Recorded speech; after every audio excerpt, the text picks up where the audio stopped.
Welcome friends. इससे पहले कि हम बात करें कि किस तरीके से गूगल आपको पीपीसी एड्स के लिए चार्ज करता है, क्या उसकी फार्मूला है, किस तरीके से एवरेज कॉस्टिंग कैलकुलेट होती है, किस तरीके से ऐड का रिलेवेंस होता है, ये सबसे पहले हमें बिडिंग और पेज रैंक को समझना बहुत ही ज़रूरी है। अब बिडिंग और पेज रैंक से ही आपके पीपीसी की कॉस्ट डिसाइड होती है। So let's understand bidding first. Bidding एक अमाउंट है जिसे आप एक तरीके से कह सकते हो कि बोली लगाना। आपने फिल्मों में देखा होगा कि नीलामी होती है या तो फिर ऑक्शन होता है, जहां पर एक पर्टिकुलर प्रोडक्ट के लिए लोग बोली लगाते हैं कि मैं ये प्रोडक्ट बाय करने के लिए 100 रुपीज़ देने के लिए तैयार हूँ। दूसरा बोलता है मैं 110, तीसरा बोलता है 120। तो लोगों को क्या लगता है कि अगर आपने बिडिंग सबसे हाई रखा है तो आपकी ऐड पहले दिखाई देगी, क्योंकि गूगल उसकी ऐड पहले दिखाएगा जिसके पैसे ज़्यादा है। फ्रेंड्स, ऐसा नहीं होता। यहाँ पर ad relevance, landing page quality, ये सारे फैक्टर्स मैटर करते हैं जो हम आगे इसी सेशन में कवर करेंगे। और दूसरी बात ये कि लोगों को ऐसा लगता है कि अगर मान लो कि मैंने 500 रुपीज़ का बिडिंग कर दिया या 100 रुपीज़ का बिडिंग कर दिया, तो जितनी बार कोई यूज़र आपकी ऐड पर क्लिक करता है, यानी पीपीसी कॉस्ट के लिए आपको एग्जैक्टली 100 रुपीज़ पे करना होता है। फ्रेंड्स, ऐसा भी नहीं होता है। हो सकता है कि आपने 100 रुपये का बिडिंग रखा हो, but this is the maximum bidding amount, यानी कि मैक्सिमम अमाउंट जो पे करना चाहते हो किसी पर्टिकुलर कीवर्ड के लिए। अब सवाल यह है कि मैक्सिमम बिडिंग पर हमेशा कॉस्ट नहीं लगती, तो एक्चुअली गूगल कैसे पीपीसी की कॉस्ट को कैलकुलेट करता है? सो गूगल आपको एग्जैक्टली जो आपका मैक्सिमम बिड है वो चार्ज नहीं करता।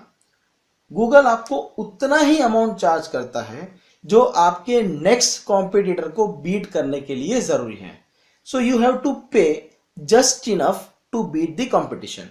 और जनरली लोग मैक्सिमम बिडिंग को ही कॉस्ट मान लेते हैं, यानी कि पीपीसी मान लेते हैं, और अपनी बिडिंग कम रखते हैं, और अल्टीमेटली आपकी एड्स फर्स्ट पेज पर दिखाई नहीं देती और आपको रिजल्ट्स भी नहीं मिलते।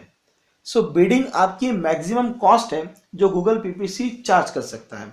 और ज़रूरी नहीं है कि हर बार जब कोई यूज़र आपके पीपीसी यानी आपके ऐड पर क्लिक करे तो 100% जो मैक्सिमम बिडिंग अमाउंट है वही चार्ज की जाए। हाँ, ये हो सकता है कि अगर कीवर्ड हाईली कॉम्पिटिटिव है then it might charge to maximum bid, but not every time. So just a bit higher than your competitor, but still this is not the final cost. अब यहाँ पर पेज रैंक भी picture में आता है। सो पहले page rank को समझते हैं। अब पेज रैंक या तो फिर एड रैंक या तो फिर लैंडिंग पेज क्वालिटी स्कोर भी इंपॉर्टेंट है। अब ये क्या है? Friends, this is a metric to determine how relevant and useful your ad is to the user.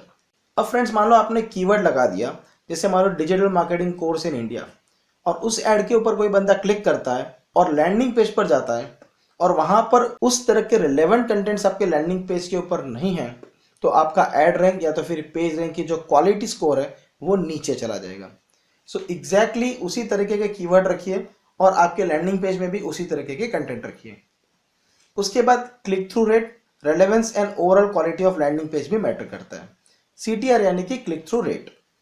उसके बाद landing page must have relevant and original contents. Friends, इतने लोग क्या करते कि कहीं से कंटेंट उठाया, कॉपी करके लैंडिंग पेज पर पेस्ट कर देते। अगर ऐसा आपने किसी और के कंटेंट्स को उठाया है तो अगेन आपका जो क्वालिटी स्कोर है वो नीचे चला जाएगा। उसके बाद landing page easy to navigate होना चाहिए, यूजर फ्रेंडली होना चाहिए, लोग इजीली उस पर क्लिक कर सकते हैं, etcetera. Then be transparent about nature of business and product, और आपको ये भी बताना है कि जो भी यूजर की कॉन्टैक्ट इन्फॉर्मेशन या पर्सनल इन्फॉर्मेशन आप लैंडिंग पेज पर कैप्चर कर रहे हो उसे आप किस तरीके से यूज करोगे। उसके बाद relevance like location, language, demographics etcetera, तो इन चीज़ों का भी आपको ध्यान रखना है। उसके बाद ad formats, yes, the types of ad that Google finds relevant to the user search query और प्लेसमेंट ऑन जीडीएन। जितने एड्स के एक्सटेंशन ज़्यादा होंगे, जो भी आपकी टेक्स्ट ऐड है, उतना उस ऐड का इम्पैक्ट ज़्यादा होगा। सो एड्स के अंदर हो सके तो लोकेशन, कॉल, या तो फिर जो कहते हैं ना कि भाई एक्सटर्नल लिंक्स, सो इस तरह के जो एड एक्सटेंशन है उसे भी आपको एडवर्ड्स में अप्लाई करना है। अब फ्रेंड्स, कॉम्पिटिटर ए ने किसी पर्टिकुलर कीवर्ड के लिए 100 रुपीज़ का बिडिंग किया, इस कॉम्पिटिटर ने 90, इसने 80 एंड इसने 70। अब फ्रेंड्स, इस एड के ऊपर कोई बंदा क्लिक करता है तो लैंडिंग पेज की quality low, high, high and medium.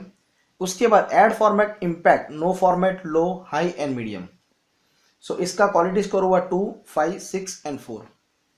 अब फ्रेंड्स, अगर एड रैंक की बात करें सो आपका maximum bidding multiply by quality score. So इसका 100 into 200, then 450, then 480 and then 280। अब फ्रेंड्स सवाल ये है कि कौन सी एडवर्टीजमेंट सबसे ऊपर दिखाई देगी। अब आपको क्या लगता है कि कॉम्पिटिटर ए ने 100 रुपीज़ का सबसे हाईएस्ट बिडिंग रखा है तो उसकी एड सबसे पहले दिखाई देगी?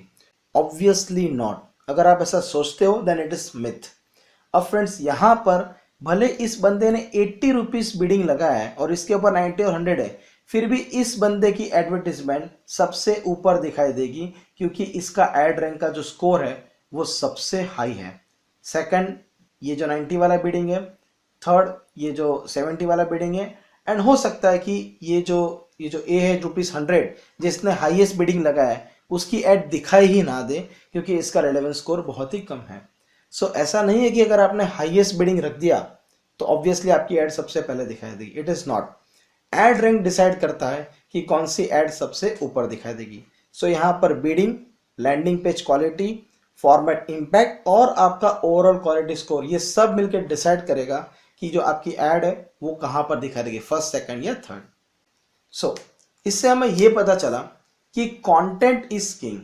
सिर्फ पैसा लगाने से आपकी एड फर्स्ट रैंक में दिखाई देगी या पहले पेज पर सबसे ऊपर आ जाएगी, ये एक मिथ है, ऐसा नहीं होता। यहाँ पर बाकी सारे फैक्टर्स मैटर करते हैं। So again content is king, ये हम ऑलरेडी बात कर चुके हैं। सो लैंडिंग पेज की क्वालिटी कैसे इंप्रूव की जाए। अब इंप्रूव करने से पहले हम बात करते हैं कि ये जो लैंडिंग पेज की क्वालिटी है वो अभी क्यों लो है। और हमने जो मॉड्यूल नंबर 2 है उसमें वेबसाइट ऑडिट में देखा था कि वहाँ पर आप अपने वेबसाइट का ऑडिट कर सकते हो, जो भी उस वेबसाइट में चेंजेस है उसके गूगल आपको सजेशन देता है, या थर्ड पार्टी वेबसाइट्स आपको बताती है कि आपके वेबसाइट में क्या क्या चेंजेस करने हैं, रेलेवेंस क्या है, लोड टाइम क्या है, एक्सेट्रा। सो ये सब चीज़ें क्यों लोग ओवरलुक कर जाते हैं। सबसे पहले तो लोग क्या करते हैं कि यार वेबसाइट बनाना है तो सबसे सस्ती कौन बना देता है। आपने सुना होगा ना कि सर 2000 रुपये में स्टैटिक बन जाएगी और 5000 रुपये में डायनामिक वेबसाइट बना के दे देंगे। बना के दे देंगे but they will not take care of technical aspect regarding quality score या rank of your page etcetera.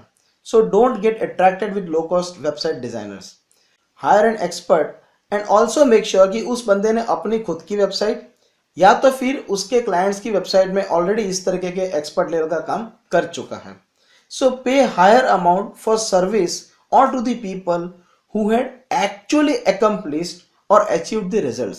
यानी जिस बंदे ने पहले ऑलरेडी इस तरह के वेबसाइट पर काम कर चुका है, जो रिजल्ट्स प्रोड्यूस कर चुका है, तो ऑब्वियसली हायर प्राइस चार्ज करेगा, लेकिन लॉन्ग टर्म में आपको इसके रिजल्ट्स दिखाई देंगे। उसके बाद buy good landing page designing services और सॉफ्टवेयर। और जनरली मैं रिकमेंड करता हूं कि अगर आप इंस्टा पेज या तो फिर लीड पेजेस इस तरह के पेज सर्विस यूज कर रहे हैं तो उसका मेटा टेक्स्ट है या तो फिर उसका जो हेडिंग है, जो टाइटल है, जो आपके लैंडिंग पेज के कंटेंट से, उसे प्रॉपरली डिजाइन करें। बट आपको कंप्लीट रिजल्ट पाने के लिए मैं हमेशा एडवाइस करता हूँ कि मार्केटिंग ऑटोमेशन सॉफ्टवेयर यूज कीजिए। क्योंकि मार्केटिंग ऑटोमेशन सॉफ्टवेयर में क्या होता है कि लैंडिंग पेज आप इस सॉफ्टवेयर के जरिए डिजाइन तो कर ही सकते हो, प्लस वहां पर जो कन्वर्सेशन हो रहा है, ईमेल के रिप्लाई जा रहा है, ये सब कुछ इसी सॉफ्टवेयर के जरिए हो रहा है। सो मेक श्योर कि आप मार्केटिंग ऑटोमेशन सॉफ्टवेयर का यूज कर रहे हो लैंडिंग पेजेस क्रिएट करने के लिए।